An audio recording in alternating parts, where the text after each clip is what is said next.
Hi and welcome back to my YouTube channel. If you don't know me, I'm Pranita, and as you've already read by the title, today I'm trying my hands at acrylic pouring. And if you want to know how I made it, keep on watching.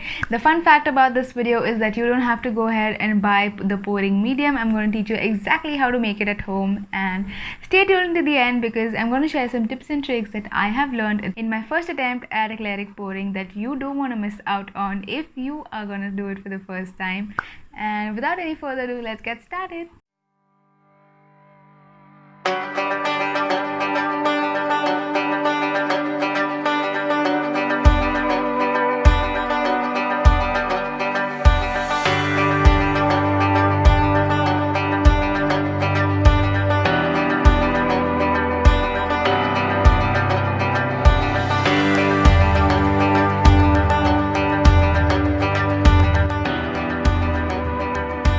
So let's quickly get started with making acrylic pouring medium. Now for that you're going to need some glue and some water. Now I'm using Fevicol glue, the one that retails for rupees 20. I'm using 2 bottles of it. I have a measuring cup that I'm using. You can obviously go ahead and use any bowl that you have, but make sure that the ratio of glue to water is 2:1 or 70 to 30%. So 70% glue and 30% water. And make sure you don't add water all at once. Stir it and see that the consistency is not too runny. We need a thick consistency, something like a cake batter consistency. Now I'm quickly adding 2 cups of Fevicol and 1 cup of water, and I'm going to give it a very nice mix. Make sure you mix it very well. You can use a wooden stick for that.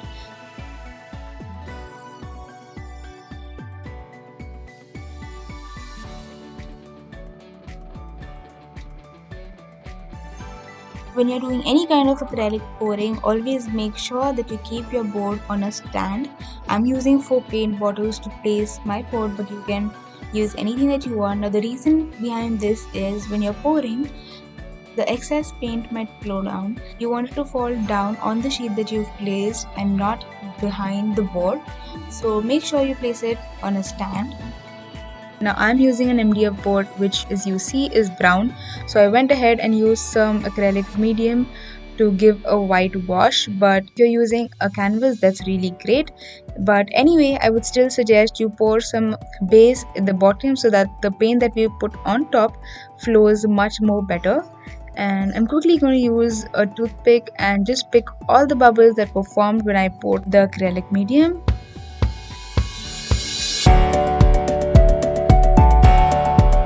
Now I have 6 cups with me. I'm making 6 colors. I'm going to add half cup of acrylic pouring medium, and then I'm going to eyeball the color that I want. I am using the Fevicryl acrylic colors. You can go ahead and use any acrylic colors.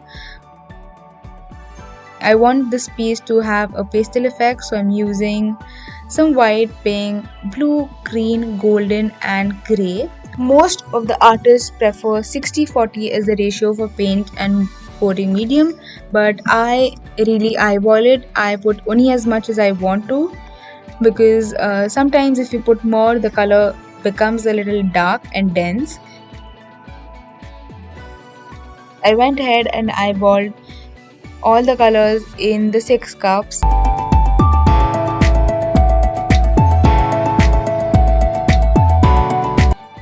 Make sure you mix the paint very well in the pouring medium because you don't want lumps. I will show you an example of if there are lumps, how it's going to look. And trust me, it doesn't look good. So please mix your colors really well. Take your time with it. And it's not resin, so it doesn't have a setting time. So you can go ahead and take your time with mixing it.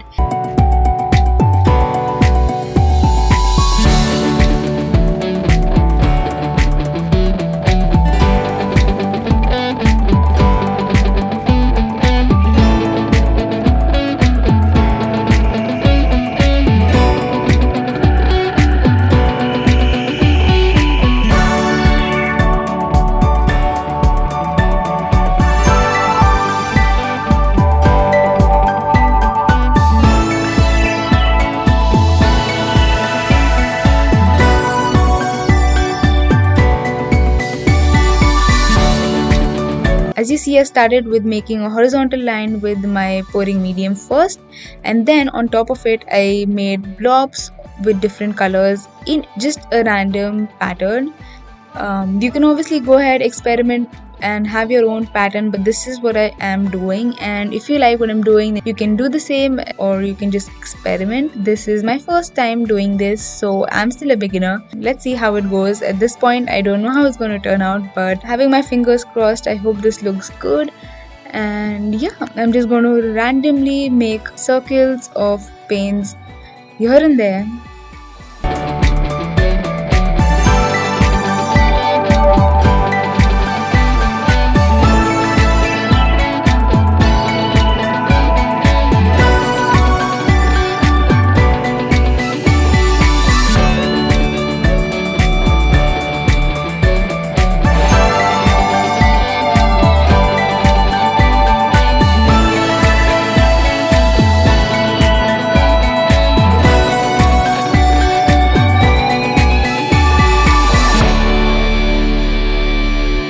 Now here's a trick.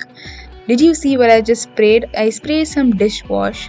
Now what it does is, as soon as the dishwash lands on your paint, the paint kind of segregates itself and forms a different pattern. Now most artists obviously use silicone oil, which is not easily available, and I didn't have it. So I went ahead and used dish soap. What silicone oil does is, it gives you different kind of cells that stayed. The cells that the soap was creating looked pretty amazing, but at the end of it, it did not stay. But I think it still formed some pretty amazing patterns, so I would definitely recommend, if you don't have silicone oil, definitely use the dishwash, because one, it will also make your paint a little thinner and a little runny, so you can play around with it and form different patterns. Go ahead, go wild, just pour it here and there, and I think this is a really easy hack. Instead of buying resin, which is very costly, and this is cheap alternative to it. Also, you can definitely go ahead and buy the ready-made acrylic pouring medium. I just made it myself. I kind of thought, why not make it? This is how it looks after it's dry, and I think I am in love with it. I think it looks really nice. It gives you a marble effect. So I had some more paint and pouring medium left, so I went ahead and did another piece. We're not going to focus on this, but I'm just going to show you another technique just in case you didn't like the previous one.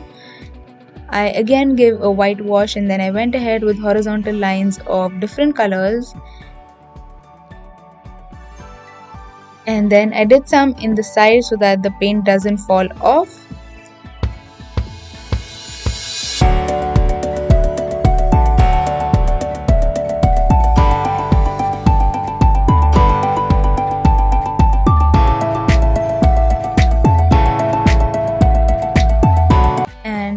This is the second piece. I think I am very happy with how it looks. Again, I'm sprinkling some dishwash on it, and look at the patterns.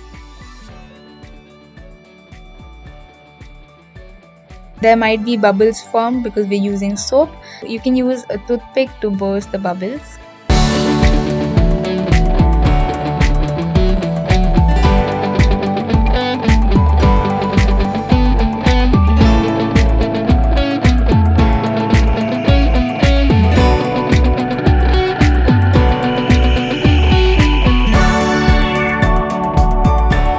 And again, I'm using a hot gun to blow the paint in different directions. You don't need to have a hot gun, you can obviously use a dryer.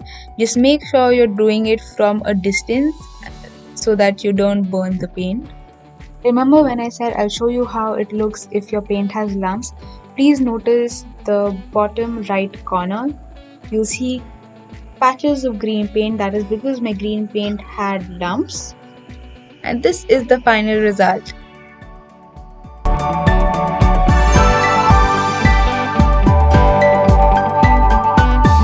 Now quickly back to the one that we made earlier.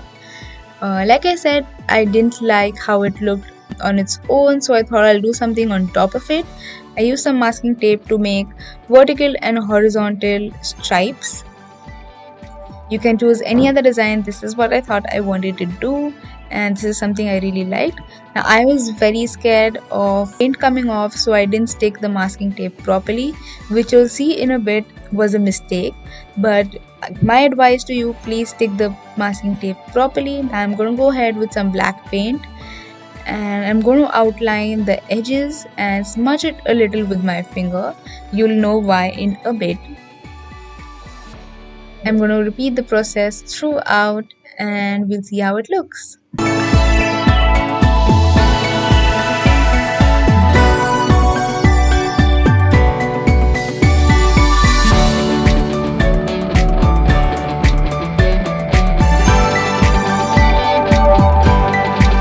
Now I'm going to remove the tapes off, and as you see right now it just looks like I have plain rectangles. But now what I'm going to do is I'm going to go ahead and put masking tape in alternate horizontal and vertical directions, and you'll know why in a minute. It gives you a very 3D effect, so continue watching to see how this turns out.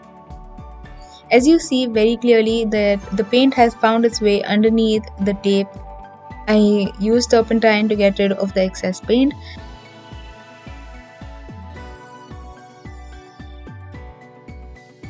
Where you put horizontal tape, you mark horizontally, and where you put vertical tape, you mark vertically.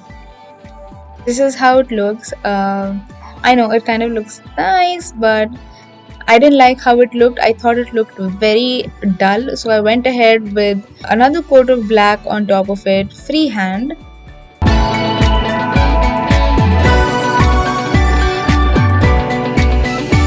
I thought that didn't make much of a difference, so I'm using some white paint for it to look like a 3D structure.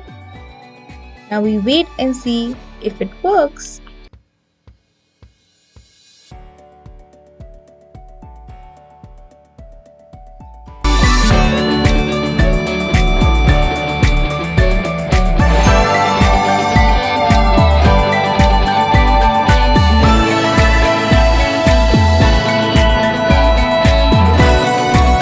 I didn't find it really good, so what I did was I thought let's just do another coat of black. So I went ahead and used more masking tape, and I made the vertical and horizontal lines again.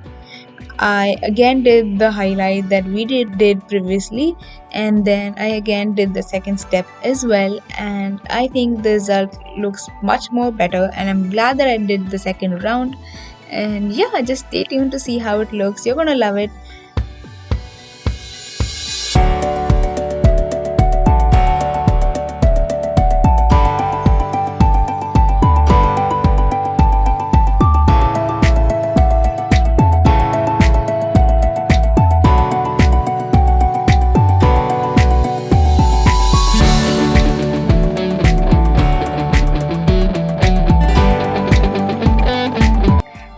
And this is the final result. I hope this is some inspiration for you to do some acrylic pouring.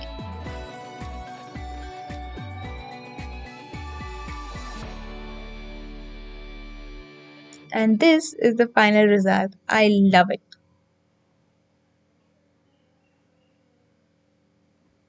As promised, I have some tips and tricks for you guys.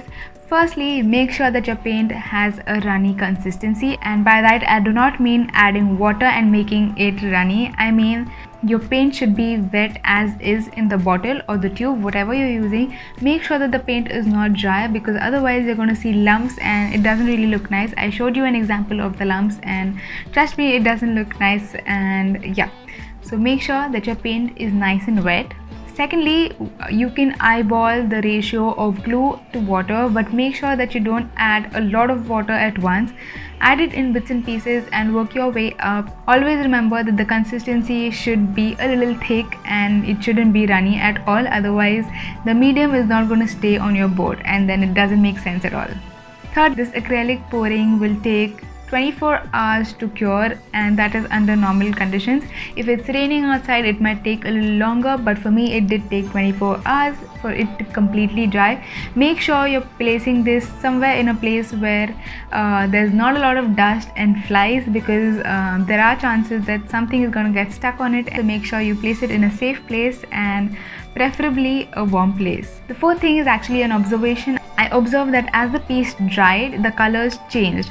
So when I was pouring, the colors looked absolutely stunning and pastel, but as it dried, the glow went off. So that is an observation that you need to be careful of. So pick your colors wisely. My fifth point is a tip. You can actually make a triangle out of a cardboard and place it on four corners so that the paint doesn't fall off. And yeah, that is something that I didn't do, but you should definitely do. I've seen many artists do it, and I think it's a great hack. The sixth point is again an observation. Now, while the dish soap is a good alternative, it doesn't give you as many cells as the silicone oil would. So in case you have silicone oil, please by all means go ahead and use it, but I didn't have it, so I used dish soap, and maybe I'll try another alternative next time, or I'll buy the silicone oil. But I'm just telling you in advance that when you pour the dish soap, it does make structures on the pouring medium, but later on when it dries, the structures don't remain. So it works sometimes, it sometimes doesn't work. My final tip is that you should always add a base of pouring medium before you add any colors on top, because that way the colors will show much more better, because anything poured on white looks amazing. And if you're using a MDF board like me, please make sure either you paint the base white first and then pour the pouring medium, or you can make a thicker pouring medium and pour it as is. I think that will give you some amazing results. And that's it for the tips and tricks. So that was it for this video. I hope you guys had fun. I had a lot of fun making this, and I'm pretty sure I'm going to try it again. This time I might buy the silicone oil. Let's see how that goes, or maybe I'll try and find some other alternative that I can use.